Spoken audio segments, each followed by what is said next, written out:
এখন আসি আমরা ফরম্যাটিং এর দিকে।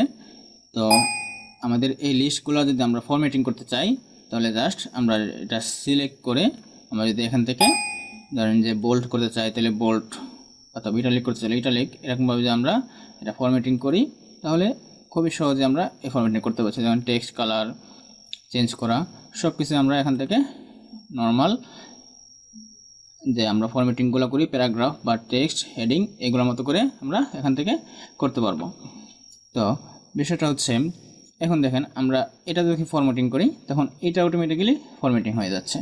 যেমন আমি এটাকে যদি বাড়াই ফন্ট সাইজ যদি 14 করি তো আমাদের এইটাও বড় হয়ে যাচ্ছে। তো আমি এটাকে 12 রাখলাম এবং আমাদের এই লেখাটা শুরু হয়েছে যে এখান থেকে, আমরা এটা কিন্তু এই পাশে সরাইতে পারতেছি না, এখান থেকে আমরা এটা এই পাশে সরে না, এটা আমাদের এখানে আছে। তো এটাকে আমরা যদি সরাইতে চাই তাহলে আমরা উপরে চলাবো হচ্ছে এই রুলার থেকে। আপনারা যদি রুলার দেখতে না পান তাহলে যাবেন হচ্ছে ভিউতে গিয়ে এই রুলারটাকে টিক দিয়ে দেবেন। তারপরে আমরা এখানে দেখতে পাচ্ছি অপশন দেখা যাচ্ছে আমাদের এটা সিলেক্টেড করা আছে। তো এখানে আমাদের ফার্স্ট লাইন ইন্টেন্ট আছে এবং হচ্ছে লেফট ইন্টেন্ট।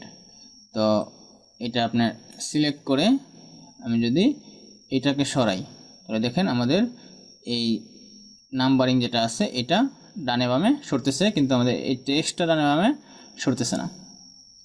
তো আপনি যদি এই টেক্সটটা সরাতে চান তাহলে আপনার এটাকে ক্লিক করবেন, এটা ক্লিক করে এই টেক্সটটা সরাবেন। তো আমি যদি দেখেন এভাবে দেই নিচের এদিকে ধরে আমি যদি এটাকে শিফট করি তাহলে হচ্ছে টেক্সট এবং নাম্বার দুটো একসাথেই আমাদের শিফট হবে। আর যদি আমরা এই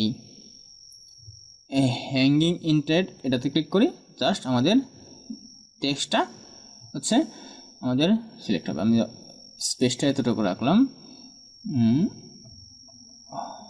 ওকে। তো এবং আমি যদি একটু নিচের দিকে এটা দিয়ে পুরোটা আমি সিলেক্ট করে এটা একবারে লেফট সাইডে নিয়ে আসলাম।